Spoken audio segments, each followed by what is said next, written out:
Hello viewers, in today's video we will talk about the history and some lesser known facts about the Australian Open, a tennis tournament organized by Tennis Australia annually at Melbourne Park in Melbourne, Victoria in Australia. Chronologically, the Australian Open is the first of the four Grand Slam tennis tournaments held every year. It is held before the French Open, Wimbledon and the US Open. The Australian Open typically starts around the middle of January and continues for 2 weeks. It concludes with the men's final traditionally held on the last Sunday of January. Australian Open features men's singles, men's doubles, women's doubles, mixed doubles, juniors championships, wheelchair, legends and exhibition events. Until 1987, Australian Open was played on grass courts, but since then three types of hard court surfaces have been used: the green colored rebound ace up to 2007, the blue colored plexi cushions from 2008 to 2019. Since 2020, the Australian Open has been played on blue colored green set. The Australian Open has grown to become one of the biggest sporting events in the Southern Hemisphere. It is nicknamed the Happy Slam, and the Australian Open is the highest attended Grand Slam event with more than 1,100,000 people attending the 2024 tournament, including qualifying. The Australian Open was also the first Grand Slam tournament to feature indoor play during wet weather or extreme heat, with its three primary courts, Rod Laver Arena, John Cain Arena and the refurbished Margaret Court Arena equipped with retractable roofs. The Australian Open is managed by Tennis Australia, which was formerly known as the Lawn Tennis Association of Australia. It was first played at the Waterhouseman's Cricket Ground in Melbourne in November 1905. The facility is now known as the Albert Reserve Tennis Centre. It then had a grass court. The tournament was first known as the Australasian Championships. It became the Australian Championships in 1927. In 1969, it became the Australian Open. Since 1905, it has been staged 110 times in 5 different Australian cities. In Melbourne, 66 times, in Sydney, 17 times, in Adelaide, 15 times, in Brisbane, 7 times, thrice in Perth, twice in New Zealand, once in Christchurch in 1906 and once in Hastings in 1912. Although Australasian Championships began in 1905, the International Lawn Tennis Federation did not designate it a major championship until 1924. The tournament committee met in 1923 and changed the tournament structure to include seeding at that time. In the period of 1916 to 1918, no tournament was organized due to the First World War, and in the period between 1941 to 1945, no tournament was held due to the Second World War. In 1972, it was decided to stage the tournament in Melbourne each year because Melbourne attracted the biggest patronage of any Australian city. The tournament was played at the Kooyong Lawn Tennis Club from 1972 until its move to the new Flinders Park, which is now known as Melbourne Park, in 1988. The new facilities at Flinders Park were envisaged to meet the demands of a tournament that had outgrown Kooyong's capacity. The move to Flinders Park was an immediate success, with a 90% increase in attendance in 1988 on the previous year at Kooyong. Kooyong could only host 140,000 spectators, whereas Flinders Park in 1988 could host 266,436 spectators. Now, the interesting thing about the event in Australia is because of Australia's geographic remoteness, very few foreign players entered the tournament in the early 20th century. In the 1920s, a trip by ship from Europe to Australia took about 45 days. The first tennis players who came by boat were the United States Davis Cup players in November 1946. Remember, the tournament started in 1905 and this was 1946 when the first tennis players visited Australia by boat. Even inside Australia, many players could not travel easily. When the tournament was held in Perth, no one from Victoria or New South Wales crossed by train. because the distance was about 3,000 kilometers or 1,900 miles between the east and west coasts of Australia. When the tournament was held in Christchurch in 1906, a small field of 10 players competed. Only two of them were Australian, and the tournament was won by a New Zealander. The first tournaments of the Australasian Championships suffered from the competition of the other Australasian tournaments. Before 1905, all Australian states and New Zealand had their own championships. The first being organized in 1880 in Melbourne, and it was called the Championship of the Colony of Victoria. Later it came to be known as the Championship of Victoria.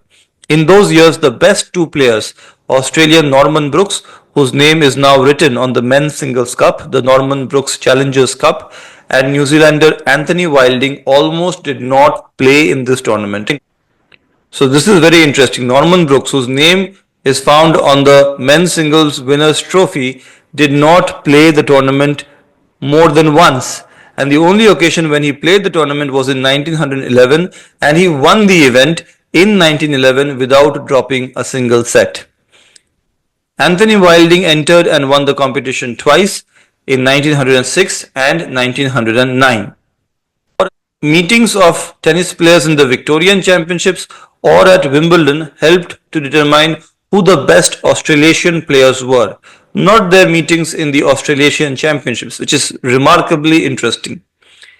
Even when the Australasian Championships were held in Hastings in New Zealand in 1912, Anthony Wilding, who was a New Zealander, remember, and was a three-time Wimbledon champion at that time, did not decide to return to his home country to compete in the Australasian Championships. This was a recurring problem for all players of the era. Norman Brooks himself went to Europe only thrice, where he reached the Wimbledon Challenge round once and then went on to win Wimbledon twice. Thus, many players had never played the Australasian or Australian Amateur Championships and later on the Australian Open. The Doherty brothers, William Larned, Maurice McLaughlin, Beals Wright, Bill Johnston, Bill Tilden, Rene Lacoste, Henri Cochet, Bobby Riggs, Jack Kramer, Ted Schroeder, Pancho Gonzalez, Budge Patty, and many others did not play the tournament ever. Norman Brooks, Ellsworth Wines, Yaroslav Drobny played just once. Even in the 1960s and 1970s, when travel was less difficult, leading players such as Manuel Santana, Jan Coates, Manuel Orantes, Bjorn Borg rarely played in the event, or not at all. Ili Nastase only played in the event once when he was 35 years old. Beginning in 1969, when the first Australian Open was held on the Milton Courts at Brisbane, the tournament became open to all players, amateurs and professionals alike. Till that point, professionals were not allowed to play in this tournament. The Open era started in 1968, but the first Grand Slam to be open was the French Open. The Australian Open started in 1969. Nevertheless, except for the 1969 and 1971 tournaments, many of the best players missed the championship until 1982 because of the remoteness of Australia. The inconvenient dates were also a factor because this was around Christmas and New Year's Day, and another important factor which needs to be mentioned is the low prize money. In 1970, George McCall's National Tennis League, which employed Rod Laver, Ken Rosewall, Andres Gimeno, Pancho Gonzalez, Roy Emerson, and Fred Stoll, prevented its players from entering the tournament because the guarantees were insufficient. The 1970 tournament was won by Arthur Ashe. In 1983, Ivan Lendl, John McEnroe, and Mats Wilander entered the tournament. Mats Wilander won the singles title. He also won his Davis Cup singles rubbers, but Sweden lost to Australia at Kooyong shortly after. Following the 1983 Australian Open, the International Tennis Federation prompted the Lawn Tennis Association of Australia to change the site of the tournament because the Kooyong Stadium was then inappropriate to serve such a big event. In 1988, the tournament was first held at Flinders Park, which is now known as Melbourne Park. The change of the venue also led to a change of the court surface from grass to a hard court, which was then known as rebound ace. I've talked about the change in the hard court surfaces earlier in this video. Mats Wilander was the only player to win the tournament on both grass and hard courts. In 2008, after being used for 20 years, the rebound ace was replaced by a cushioned, medium-paced acrylic surface known as Plexi Cushion Prestige. Roger Federer and Serena Williams are the only players to win the Australian Open on both rebound ace and Plexi Cushion Prestige. Now, tennis fans can debate whether the change in the surface allowed certain serial winners of this tournament to win, but that debate is something I'm not going to wade into. The main benefits of the new surface are better consistency and less retention of heat because of a thinner top layer.